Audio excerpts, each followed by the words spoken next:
little boy sat with his mouth open wide, warm near the fire as the rain fell outside, listening to the talk of history people gathered round.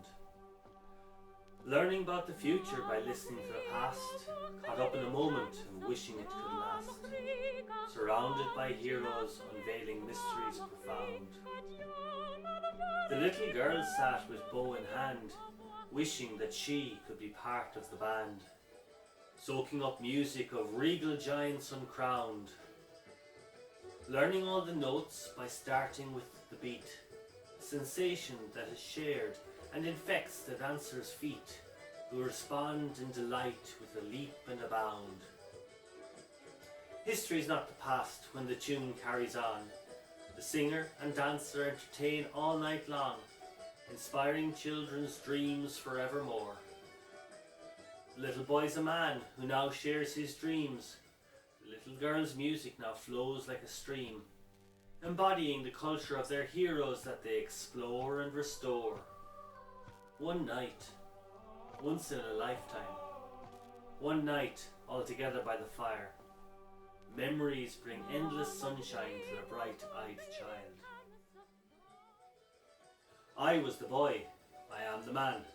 The poem is set in a rural cottage that was then thatched, located in the village of Fanug in North Kerry. I dreamily sat on a three-legged stool, the smell of turf circumambient, listening in awe but not fully tuned in to the proceedings and matters arising. The older men laughed when I paused when asked, "Do you know where milk comes from?" "Yes, father," I nodded, red-faced from the fire and slow burning embarrassment. As the focus turned to me for a moment from the hearth emitting light and heat, the question was my invitation to add my fuel to the fire, warming a community, remembering those who have passed but remain present still. Through the stories and songs and steps this congregation were gifting to me. The fiddler interrupted proceedings. Tea was poured and bread passed around. I gazed up at the giants surrounding me from my three-legged perch on the floor. The conversation continued, my back curved again, relaxing and finding my place. All is not lost, but they lamented the passing of old ways and customs and knowledge, possessed by a community battling time, who once ploughed, sowed and reaped, made butter and bread and apple tart sweet, cut and saved turf for the fire. I heard and smelled and tasted the archive as I sat on the three-legged stool. As a young boy, I became part of a community and experienced how they embraced performance as part of their culture and means of expression. I learned music, song and dance as part of an initiative led by a local priest, Father Pat Ahern. In rehearsal, Ahern was methodical and precise, not only as a director, but also as a choral conductor. We sang primarily in Irish, augmented for Christmas with carols in German, Latin and English. These songs mapped and taught us our history, their sounds reflecting a journey in time through melody, harmony, lyrics and pronunciation. The embrace of the Irish language was set against a decline in its use locally, challenging cultural change. The passion and precision impressed me. I remember him conducting with precision, cutting short the S, narrowing Kyle and broadening Latin, seeking meaning in every word, expression in every phrase, balance and dynamics. Stop, stop, stop! That's not right. Start again. He knew every note of every line of every part, knew when it was not correct. He sounded out each syllable so that we might learn following his instruction. One of the recurring songs in the repertoire of this community was Roisin Dubh, often cited as an allegorical song in which a beautiful young woman seeks help in order to free herself.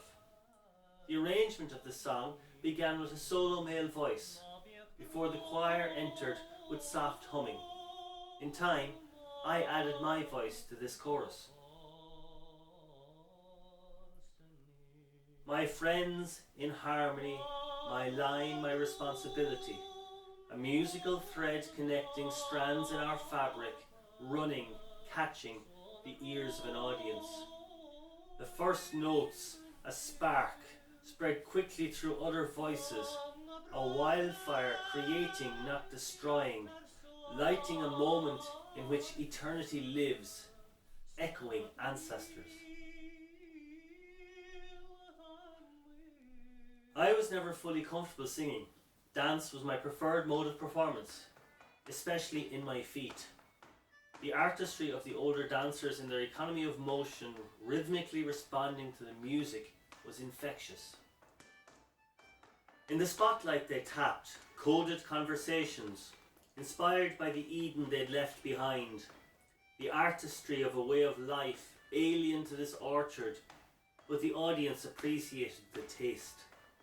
Eating and drinking this foreign fruit served as a reminder of Eve's apple. The audience were banished from Eden, but could glimpse at the simple wonders wrought in time, the tip-tapping toes telling the stories of old. Unaccustomed to acclaim, the dancer bowed and left, never meeting the friends he believed he had so far away from home, who enthusiastically applaud the poetry of his elaborate writings on the floor.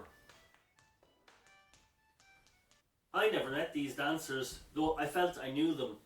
A generation before I came of age, they had pioneered a path that enabled me to experience this culture. With Ahern, they widened the road so that more could become part of this community.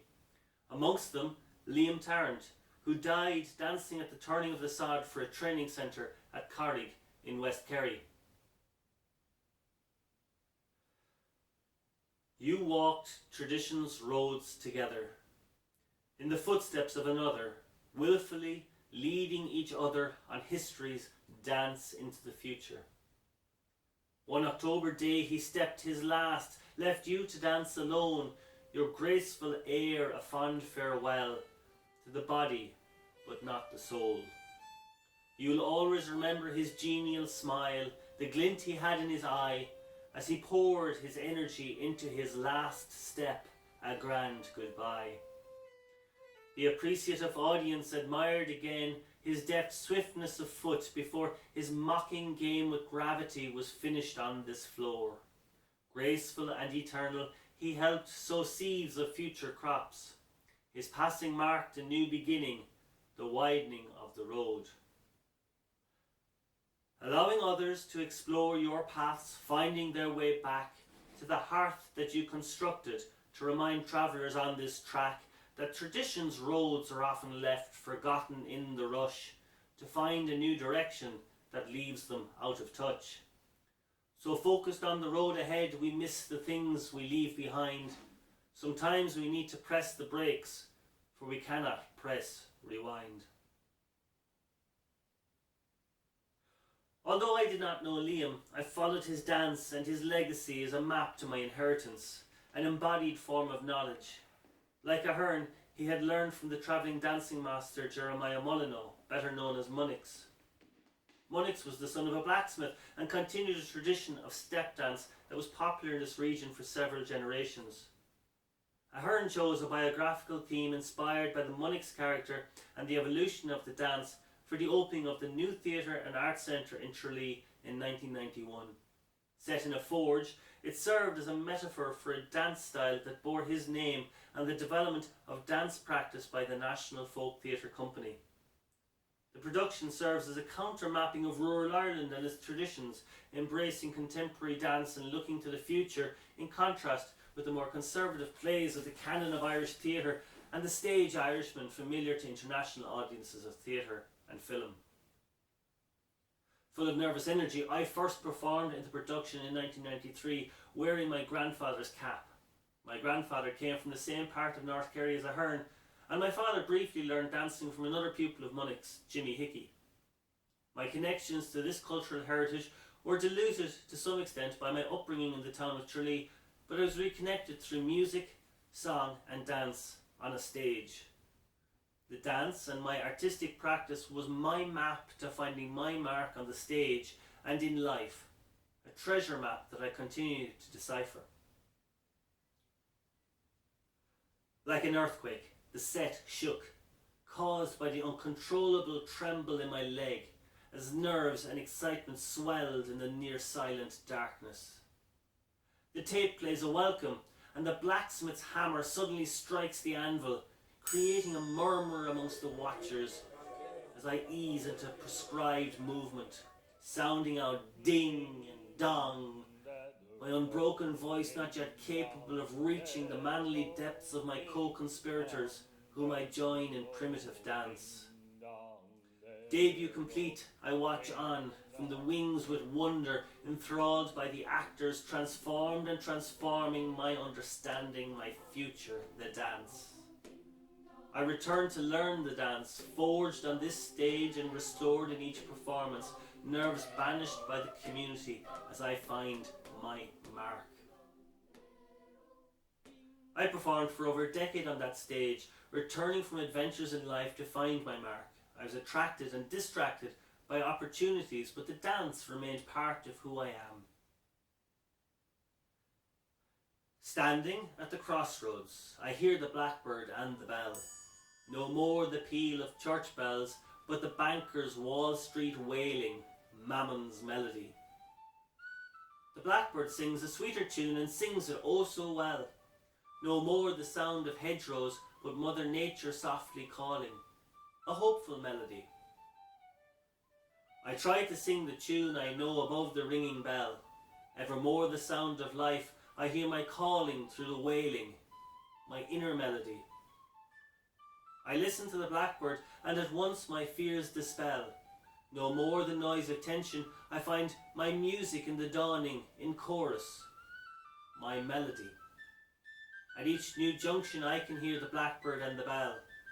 I listen to the blackbird, but I also hear the bell. The blackbird still sings, but the bell tolls as the community I became part of faces a struggle in the face of economic crisis and budgetary concerns. In 2024, the training centre at Carrig was listed for sale. The old man stoops on one knee, fanning the embers with his hat, fueling flames with his memories that warm minds of curious children. It appears as in days long ago, context changed, staged as exhibition. Audiences entertained by an old man's act fail to grasp the importance of tradition. His ways demonstrate a culture of knowing that is too easily lost. His passion, patience, perseverance, a lesson to those who watch. Soon this old man will be gone, his life too easily forgotten. Who will stoop to pick up his hat and fan the fire that is his legacy? I dedicate my presentation to Pat Ahern and the Siamsa who have inspired me. He sits in his chair in the corner of the kitchen. Dappled sunlight makes magic all around.